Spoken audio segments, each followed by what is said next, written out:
Hello, welcome to a actually conceptual session. There will be a lot of conceptual sessions beginning today. So today we are starting a very important topic of special relativity. So if you're studying a special relativity, this will come handy. I'm going to actually be more practical and down to earth and how you actually do calculations and things like that, rather than go into a philosophical debate about a special relativity. And it's not a very important consideration for me. I know a lot of people think that's the important part for special relativity, but that's not the important part in my view. First, you need to learn about what exactly it is. Nitty-gritty details, and then we can do problems and things like that. If you get too confused about this whole thing, it may be because you're just putting too much emphasis on philosophy rather than actual physical calculations and thinking about things from the perspective of how do you actually, what it actually means in a calculational sense, observational sense, and things like that. Okay. Having said that, this is my first slide I wrote down, and I'm going to have several slides today. So relativity, whether it's a old kind of relativity or the new kind of relativity, it's a relativity is simply if you have two different observers and they each of them make measurements, then what is the relationship between their measurements? It's as simple as that. So say you are in on a train station and someone is in train. And you're looking at a bird outside, and the person in the train looking at the same bird. And so how the two of you look at the motion of the bird, what's the relationship between the velocity and accelerations and forces on the bird, momentum of the bird, all those things. You give one set of values and they give another set of values, and the question is how are they related? Okay. And so that's what the relativity is. And it turns out to be a very complicated relationship if these observers are not inertial. Even inertial is complicated. So when we study a special relativity, we actually restrict ourselves to a very special type of observers. That's why it's called special, because the observers are very special, very constrained, and what he's doing is it's again the relationship between the observations of the two observers, but the two observers have to be inertial observers. This is very important. So this is the important part. It's always been very difficult for people how to say what is an inertial observer. Well, there are many ways to say it in some really philosophical way, but I'm going to say a very practical way.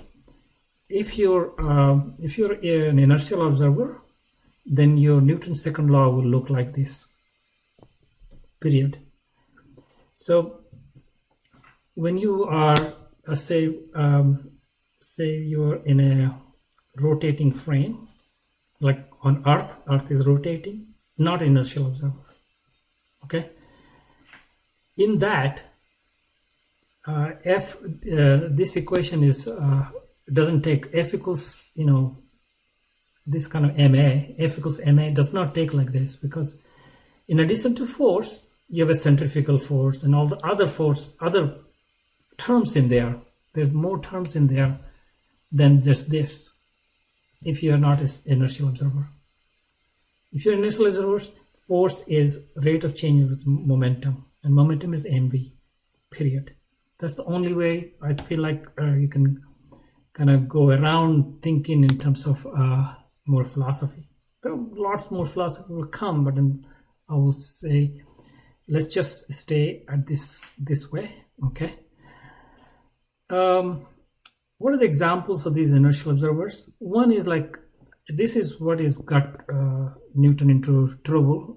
Is still with this trouble is still with us. Okay, whether we can have absolutely at rest frame in the universe, in this large universe of ours. For instance, when Earth is going around the sun and it's rotating, it is not inertial observers because it is accelerating with respect to sun. So if you how about the sun? If I took sun as some object attached to the sun, and we observe from that perspective, it turns out it is a little more inertial than someone who is on Earth. Okay, but it's still not inertial because the sun is also has acceleration with respect to the center of the Milky Way. So if you took a center of the Milky Way, center of mass of the Milky Way, so to say, it will be a better inertial frame than a frame fixed to sun, than frame fixed to Earth. So we have successively better and better idea of something absolutely at rest. There's also debate about whether space is relative or absolute space. And Newton assumed there's absolute space, the concept, and this still is a problematic concept, but I'm not going to go there right now. So we're going to assume that there is some way these, successively frame bigger and bigger pieces of universe make up a better and better inertial frames, and so eventually probably it's okay to say there is an frame that's absolutely at rest, and we can, with respect to that frame, we can give velocities and accelerations to all the other observers. Okay, so an ordinary observer, maybe an observer moving at constant velocity. So this is with respect to this frame, with respect to this frame, will all be inertial observer. Right away you see there are not going to be that many inertial observers. Okay, in everyday life, there's probably you to set this condition up very carefully to have inertial observer. So we are going to rest of the time we're going to use this diagram to define our inertial observer. So here is a object. We're looking at a point object whose position we can place by giving its coordinates. So this is my, say, absolutely at rest, okay, frame. And this is frame that's moving with respect to that. And to make matters even simpler, we're going to say movement of this observer is only along the common x-axis.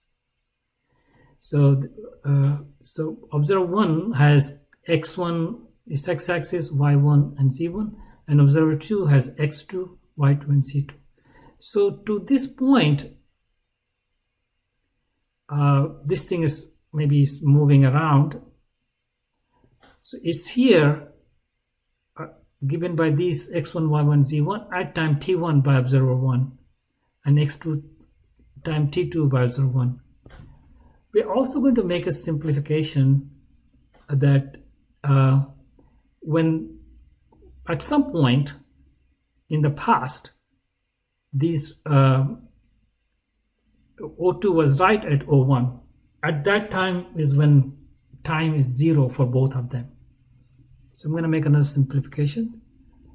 When O2 was at O1, set T1 equal to 0, T2 equal to 0. So we're going to try to use this. We're also going to use a a symbol u for the speed with which frame 2 is moving with respect to frame 1. So we're going to use interchangeably frame, observers.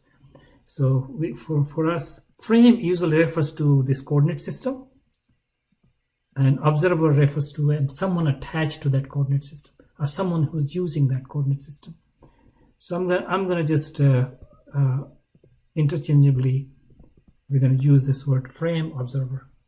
Okay, so that's the beginning of this, and we're gonna, next slide, I'm gonna talk about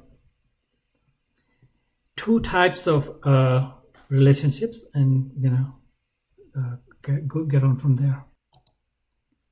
Okay, so one type of relativity, which is kind of common sense relativity, you can say, is that you must be familiar with how to relate these two. It's called Galilean relativity.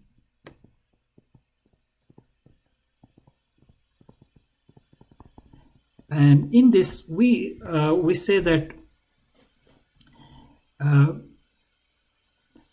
the time t1 is actually t2. There's a universal time. Time doesn't matter whether you are a train. So this may be someone in a train, and this may be someone platform. You might think that way. Okay, so first thing to do is t1 equals to t2, and you can see that to get to that point P, O1 to P and O2 to P, so these are the vectors. I need to add this vector, this plus this equal to that. So this already tells you that this one is u times t. So let's call it t, because there's common time, and this is moving with u, which is constant. So u is constant. Okay, so we can already write that this much is x2 and this is y2. So you can just write down x1 is x2 plus ut, and y1 equals to y2. You can see y and z will be the same, z1 equal to z2. So this is called Galilean relativity. So under this, it turns out that f1 equals to dp1 dt and f2 equals to dp2 dt. So these are inertial frames, so I expect that. And then you can have a relationship. So p1 is mass of this object, which is also universal, f1 v1, and p2 equals to m2 v2, right? So p1 and p2 will be different. So you can just say from here you can say take a time derivative of that. It's going to v1 equals to v2 plus u. So you can say that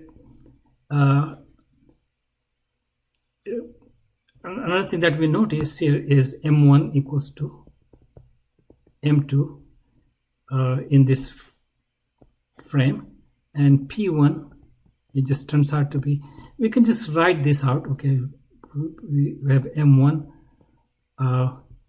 v2 plus u, so we have a m1 v2 plus m1 u.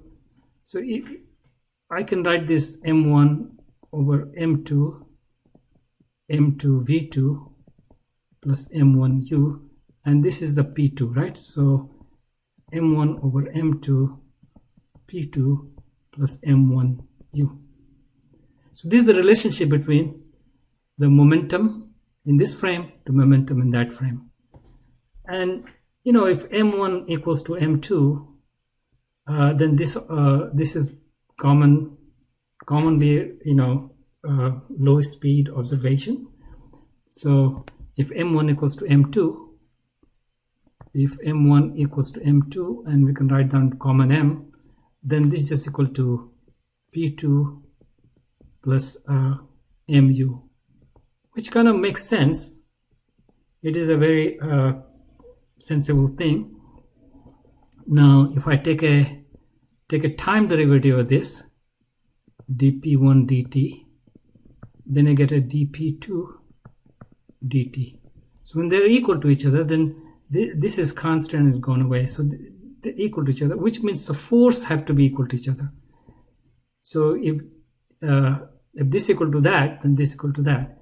So that means force in frame 1 is equal to force in frame 2.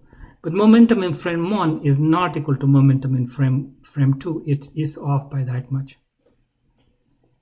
So this is Galilean relativity. Okay? And this is the velocity law in Galilean relativity. And from there, we can say acceleration in 1 equals to acceleration in 2, because take a time derivative of this will be 0. So that's relationship between the acceleration, between velocities, momentum. If M1 equals to M2 equals to M, then P1 equals to P2 plus MU. So there's a momentum relationship between the two frames. And because this is the case, we say F1 equals to F2. So this is the relationship between the forces between the two. So this is what I mean when I say relativity.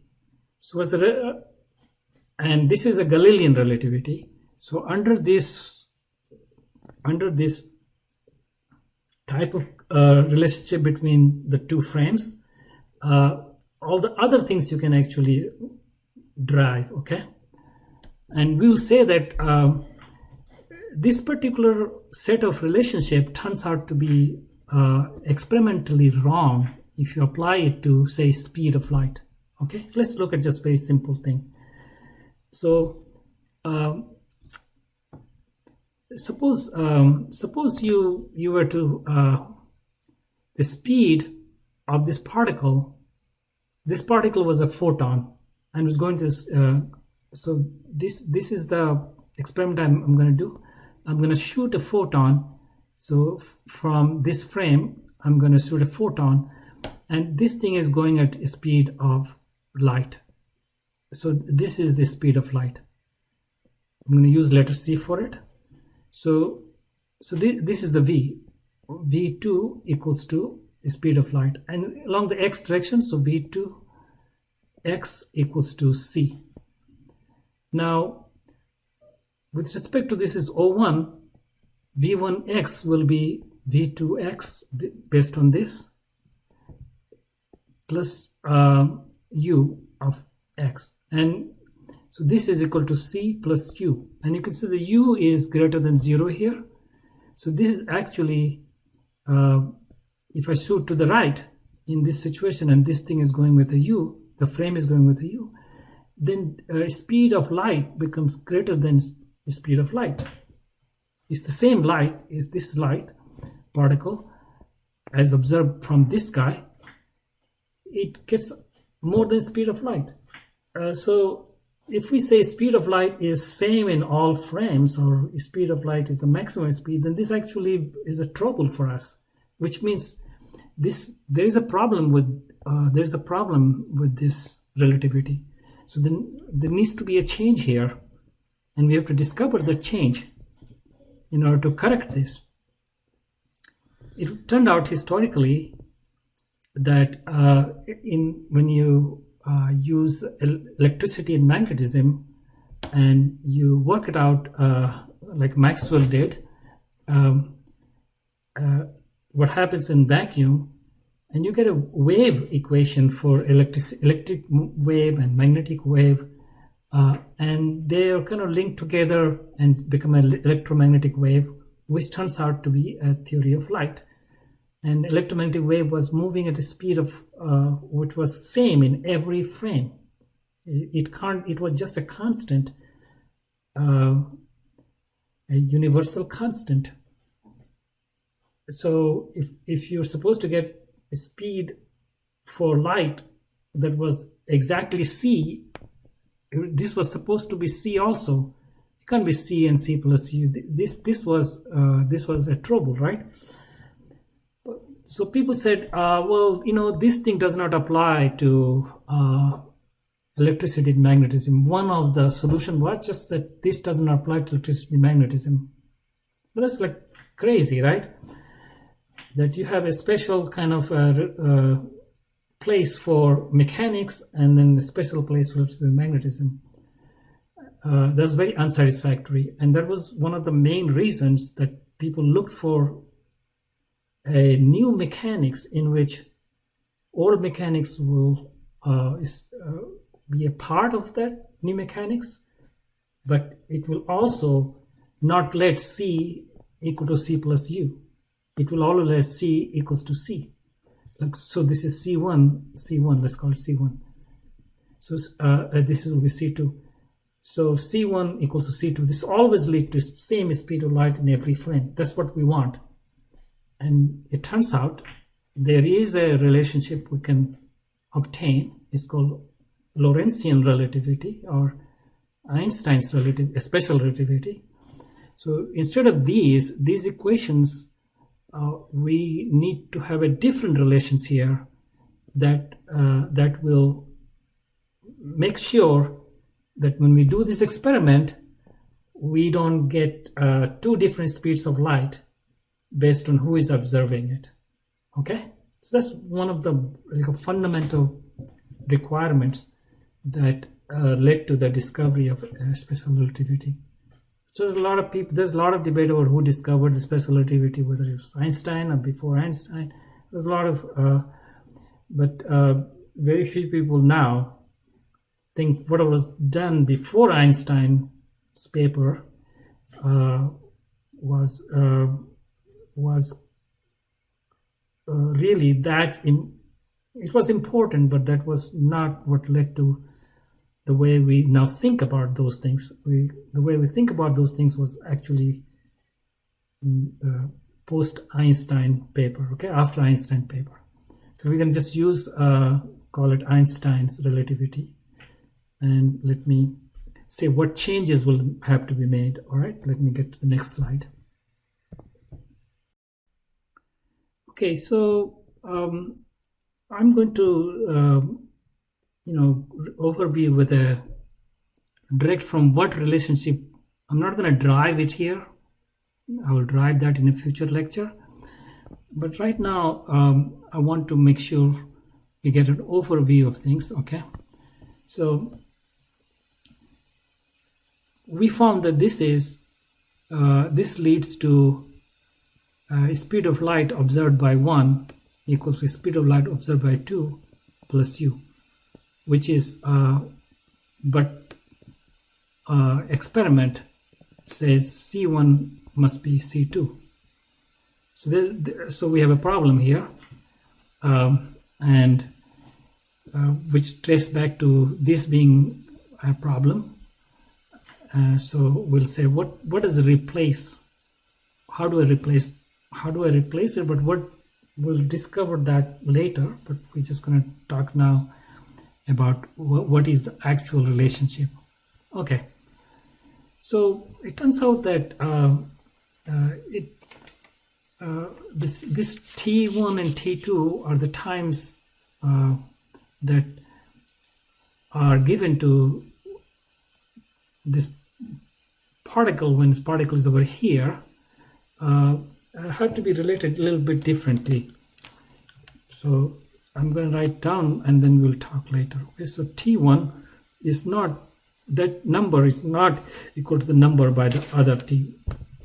So this is equals to, and we're going to write a little bit gamma u. I'm going to divide this symbol just now, and x2, t2, just I'm writing x2,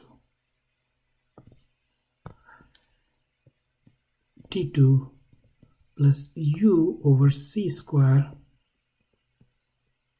x2. So this is observations made in this frame 2, and this is the relationship, right? And what is this gamma? So I'm going to write over here, gamma u will denote 1 over square root of 1 minus u square over c square.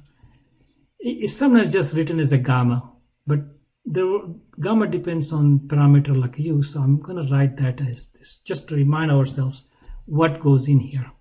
Okay, and you can see that this has a unit of time, and how this comes about we're going to talk in future thing. Okay, and x1 is almost like x2, except that it also has gamma u x2 and then plus u times t2. So it's kind of you can see that because this is gamma is squared here, if I were to flip the role of O2 and O1, and this guy will have a minus u I hat, and even if you put this minus u, it's going to be the same. So gamma u will be a factor that by which your time is scaled, and you have additional thing. Over here it seemed like there's no additional thing, is just factored. Okay, and y1 equals to y2 and z1 equal to z2, because nothing is changing in the y and z direction because they're parallel to each other, so why should that be impacted?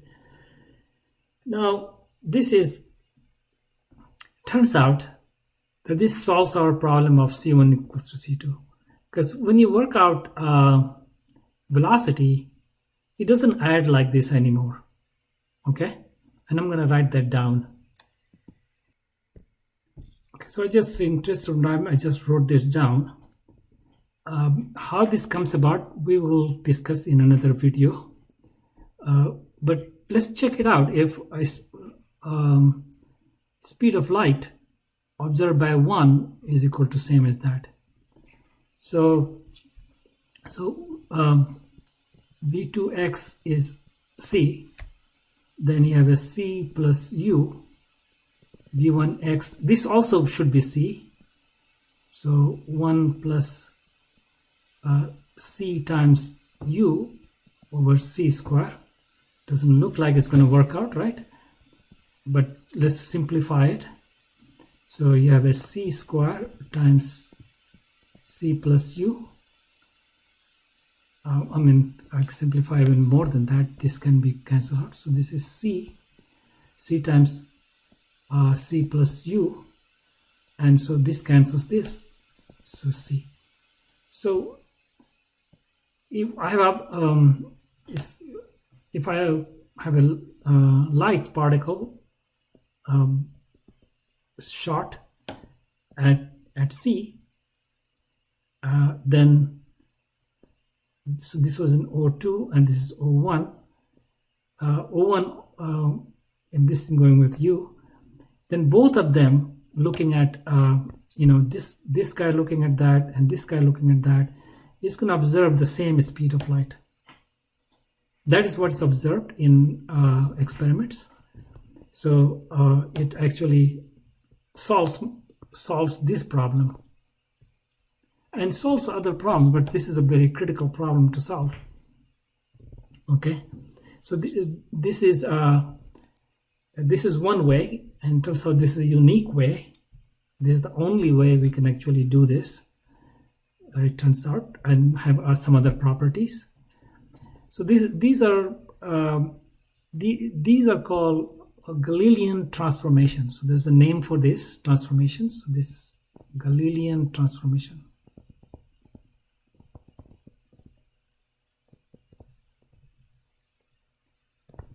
and this whole thing is Lorentzian transformation.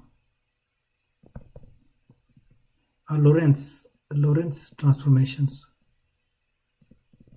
Just Lorentz transformations.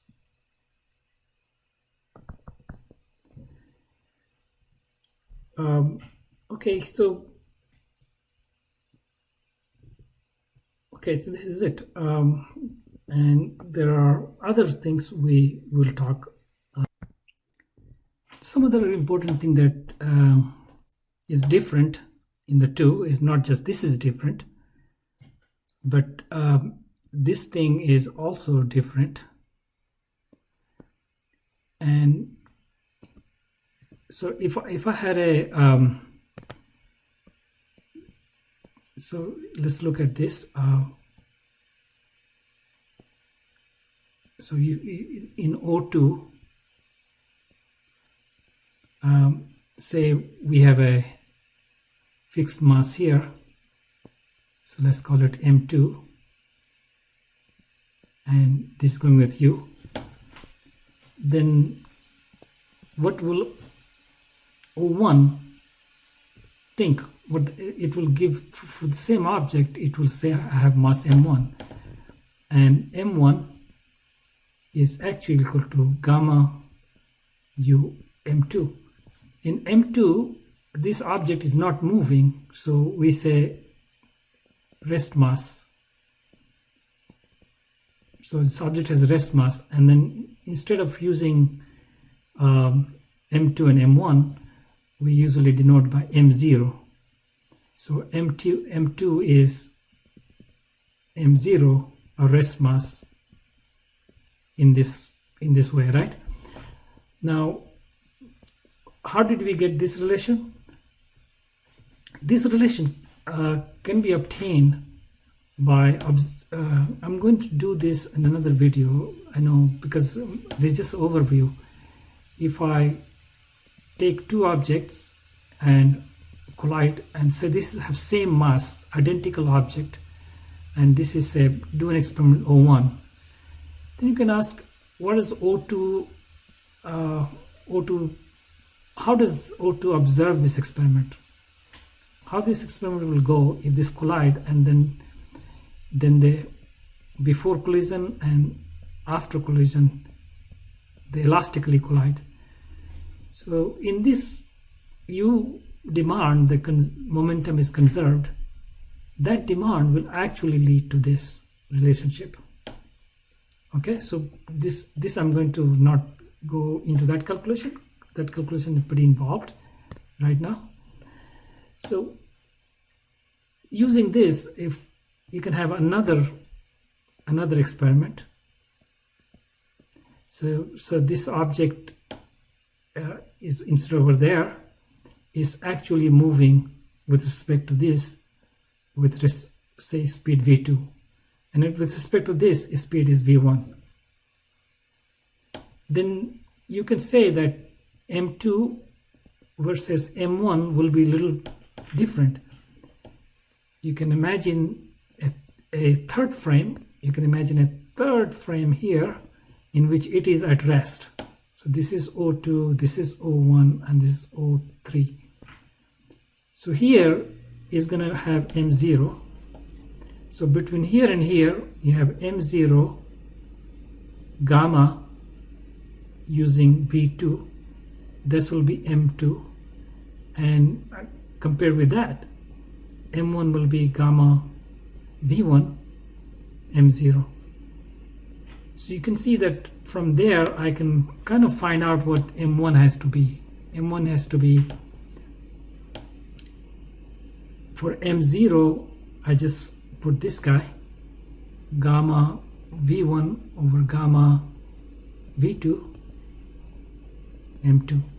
So this will be, it can be further simplified. So this is the relationship between the two frames, what the masses will be. Okay, let me pause here. You can further simplify this factor, and it's a long, little bit long, tedious calculation, but you can have a put it down in using gamma u, m2 1 plus u times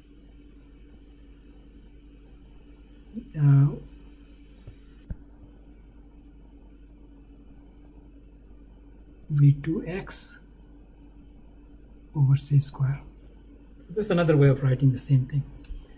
So the masses will be different, and this is the way the relativity of their masses are like that. So you can see that if v2x is 0, like if it's this system, it's attached to O2, and this is O1, and this is moving, and this is where it's attached at rest. It's moving with O2, then v2x of this thing will be 0, then this is 0, and this becomes rest mass. So m1 is gamma u rest mass. So this is the speed which this particle is moving. This is what we originally observed. So this is the mass observed in any frame. This is frame independent of frames, since it is the value of mass when frame is at rest. So this is like defined as a value in a particular frame. Let me pause this again. Okay, so from here you can see that there will be relationship between momentum in 1. So momentum P1 equals to mass in 1 and V in 1. So that's definition of momentum, and momentum in the second frame will be M2 V2. Now this is a relationship for the V's and this relationship for the M's. I can plug in here and discover relations between P1 and P1 and P2, right? Turns out that there is also a relationship that's in the energy, right?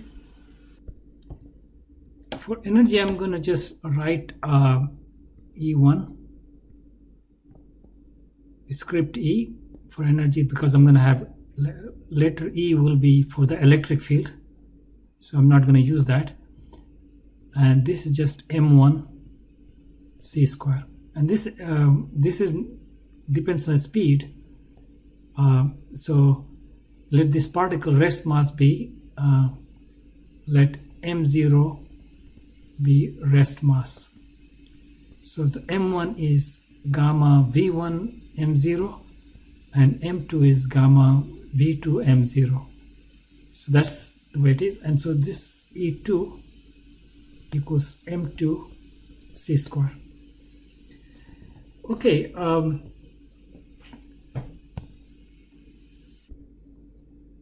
okay, so when we're saying this, we are saying there's no potential energy. This is a free particle, so these are for free particles.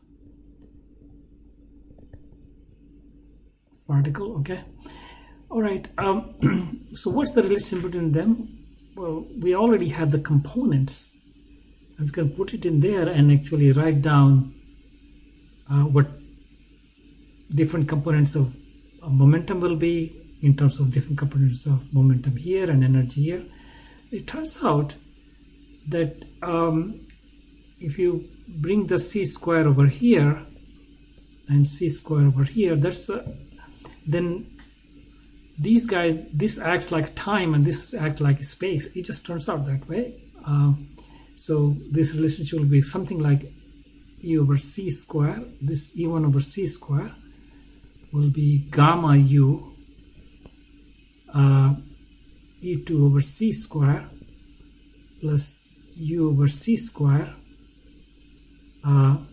This is going to be P2x, and then P1x will be like x gamma u p2x plus u p2 over c square, and p1y equals to p2y, and p1z equals to p2z.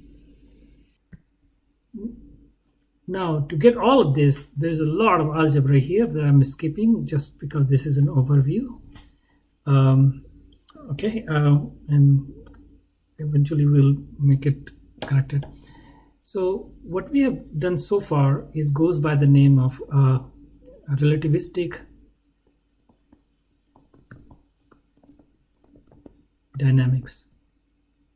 mechanics, because we have both kinematics and so one more place we want to relate to is how does it relate to F equals ma, right? Or F equals dp dt. I want to cover that and then close out. Okay, so what happens to F equals to dp dt, Newton's second law? It still is obeyed.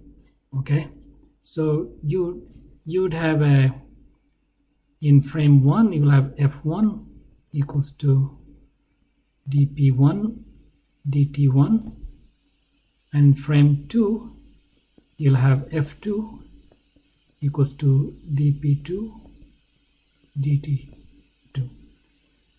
Now when you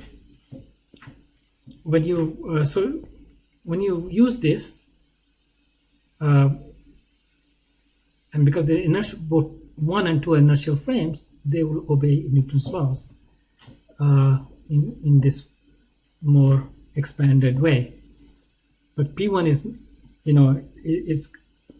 it's got a same kind of relationship, but M1 is not constant and M2 is not constant, so it's much more complicated. Okay, so if this were to obey, and I'm going to write down the whole details about this, is going to be really a ginormous work, but I'll just tell you what the force F1 is not same as force F2.